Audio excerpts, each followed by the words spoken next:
Good morning everyone. আশা করি তোমরা খুব ভালো আছো। আমিও ভীষণ ভালো আছি। আমার নতুন একটা ব্লগে তোমাদেরকে জানাই অনেক অনেক স্বাগত।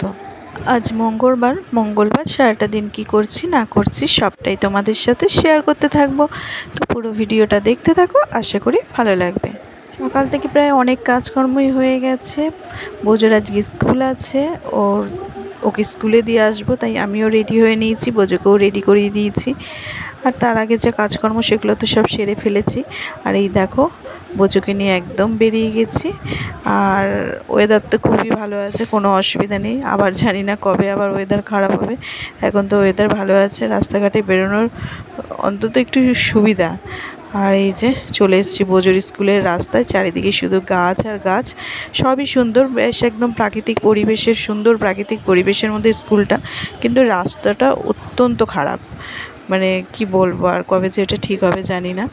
তো দেখো, ওদিকে স্কুলে দিয়ে এসে আমি এদিকে বাড়িতে চলে এসেছি। প্রায় আধ ঘন্টা মতো লাগে, রাস্তাটা যেহেতু খারাপ, তো আরও তাড়াতাড়ি ঢুকে যেতে পারি, নিয়ে যেতে আর আমার ফিরে আসতে আধ ঘন্টা মতো সময় লাগে। তো সেই সময়টা একটু নষ্টই হয়, এখন কিছু করার নেই, আর কি করব। মানে যতদিন শ্বশুরমশাইয়ের চোখটা ঠিক না হচ্ছে ততদিন আমার এই ডিউটিটা পালন করে যেতে হবে। তো এদিকে দেখো এসে ঘরের কাজে একদম লেগে পড়েছি। আর এতক্ষণ যদি বাড়িতে থাকতাম তাহলে কখনই আমার এই ঘরের কাজকর্ম সমস্তটা কমপ্লিট হয়ে যেত। তো ওই যে বললাম, কিছু করার নেই, এখন পরিস্থিতিটাই এমন হয়ে রয়েছে। একটু দেরি করে শুরু করলেও কি হবে, একটু ঝটপট করে তাড়াতাড়ি করে সমস্ত কাজবাজটি গুছিয়ে নেব। তো এদিকে বিছানাটা ক্লিন করে নিলাম, করে নিয়ে এবার ফার্নিচার যা আছে ঘরের সমস্ত কিছু একটু পরিষ্কার করে নেব। কি বলো তো, আমাদের গৃহিণীদের কাছে এই ঘর বাড়ি পরিষ্কার রাখাটা এক প্রকার নেশা, আর যেটাই আমরা একদম আসক্ত হয়ে পড়েছি।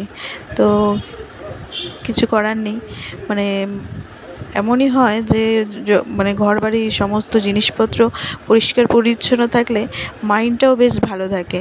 আর দেখবে সমস্ত কিছু অগোছালো থাকলে পরে, অপরিষ্কার থাকলে পরে বেশ দেখতে বড্ড বাজে লাগে।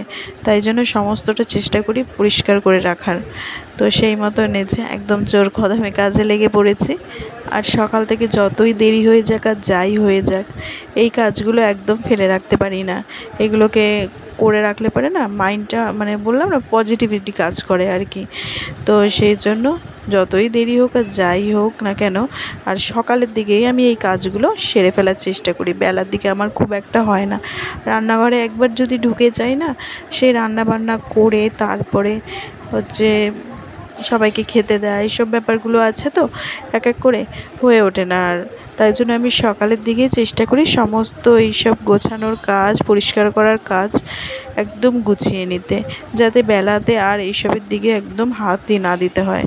তো সেই মতো দেখো সমস্ত কিছু ক্লিন করে নিলাম, করে নিয়ে এবার ঘরটা ঝাঁট দিয়ে নিলে পরেই মোটামুটি বলতে পারো ঘরের কাজকর্ম কমপ্লিট হয়ে যাবে।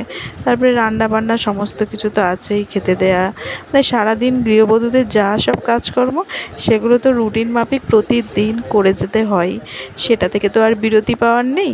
তো সেই মতন এই যে চলছে এখন। আসলে সব কাজেরই একদিন না একদিন ছুটি আছে, কিন্তু আমাদের গৃহবধূদের এই সংসারের কাজের কোনো ছুটি নেই। প্রতিদিন একভাবে চলছে এই কাজ। তো না স্যাটারডে আছে না সানডে আছে, ছুটি ব্যাপারটা একদমই নেই। তো কি করা যাবে, সেটা তো করতেই হবে আর কি।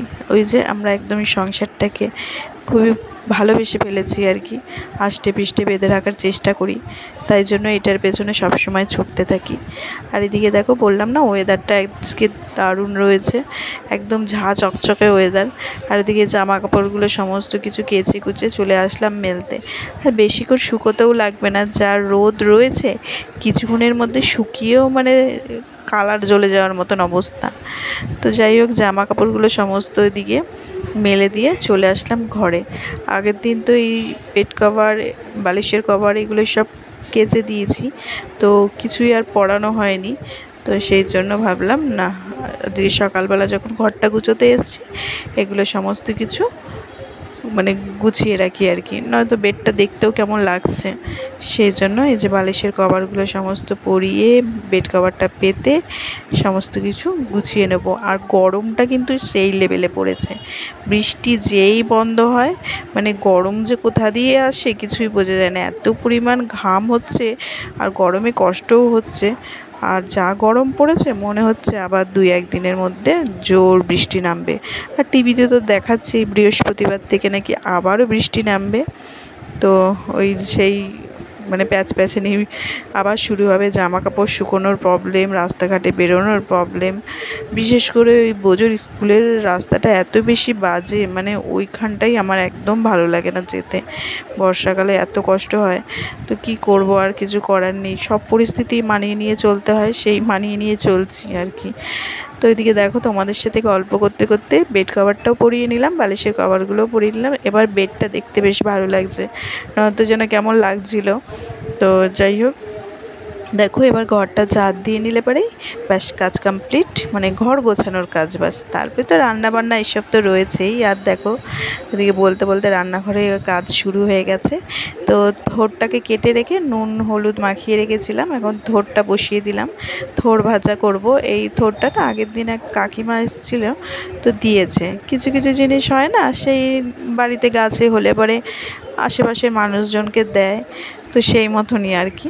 তো এই থোরটা দিয়েছিল, অনেকটাই দিয়েছিল, তো অতটা কি হবে, আর বেশি দিন থোর রেখে দিলে পরে দেখবে কেমন কালো কালো হয়ে যায়। তাই জন্য শাশুড়ি মাকে বললাম পাশের বাড়ির এক দিদিকে দিয়ে আসতে কিছুটা, আর আমাদের কিছুটা রাখতে। তো আমাদের কিছুটা রেখেছি, বেশিটাই ওই দিদিকে দিয়ে দিয়েছি, আমাদের অল্প ছোটোটা রেখেছি, ছোটো টুকরোটা। তো ওদিকে থোর ভাজা হয়ে গেছে, এদিকে ভাতও বসিয়ে দিয়েছি, আর এদিকে আলু ভাজা করে নিলাম। তো এখন পেঁয়াজটাকে ভালো করে ভাজবো। আজকে হবে হচ্ছে মাটন, সবার ফেভারিট মাটন। তো ভীষণ ভালো, আর মানে খাই আর কি আমরা। আর মাটন হলে পরে তার সাথে আনুষঙ্গিক বিশেষ কিছুর প্রয়োজন হয় না, তাই জন্য থোর ভাজা করেছি, আর বেশ মাটন করব, আর কিছুর দরকার পড়বে না। তো চলো তোমাদের সাথে গল্প করতে করতে একদম জমিয়ে মাটনটাকে রান্না করে ফেলি। ওদিকে পেঁয়াজ ভাজা হয়ে গেছে, মশলাটা দিয়ে ভালো করে কষিয়েও নিয়েছি। এবার মাটনগুলো দিয়ে আবারও ভালো করে কষিয়ে নেব, দেন ভালো করে রান্না করব। আর ওদিকে ভাতটাও আমার হয়ে গেছে, ভাতটা নামিয়ে নিয়েছি, শুধু মাটনটা হলে পরেই হয়ে যায়। তবে মাটনটা রান্না হতে একটু সময় লাগে, যেহেতু ভালো করে কষানোর ব্যাপার থাকে, তারপরে প্রেশার কুক করতে হয়, একটু সেদ্ধ হওয়ার ব্যাপার থাকে, তাই অনেকটা সময় লাগে। তো চলো এবার ভালো করে কষিয়ে কষিয়ে রান্নাটা করে ফেলি। আর কে কে মাটন খেতে ভীষণ ভালোবাসে অবশ্যই কিন্তু কমেন্ট করে জানিও। আমাদের তো ভীষণ ভালো লাগে, চিকেনটা খাই ওটাও ভালো লাগে, কিন্তু মাটনটা বেশি ভালো লাগে। তো দেখো তোমাদের সাথে কথা বলতে বলতে মাটন আমার একদম রেডি হয়ে গেছে। তো চলো আজকের মতো ভিডিওটা এখানেই শেষ করছি। যদি ভালো লেগে থাকে অবশ্যই লাইক শেয়ার অ্যান্ড সাবস্ক্রাইব করে দিও। আর ভিডিওটা কেমন লাগলো অবশ্যই একটি কমেন্ট করে জানিও। তোমাদের কমেন্ট পড়তে আমার ভীষণ ভীষণ ভীষণ ভালো লাগে। আবারও ফিরে আসছি নতুন কোনো ব্লগের সঙ্গে, ততক্ষণের জন্য টাটা, বাই বাই।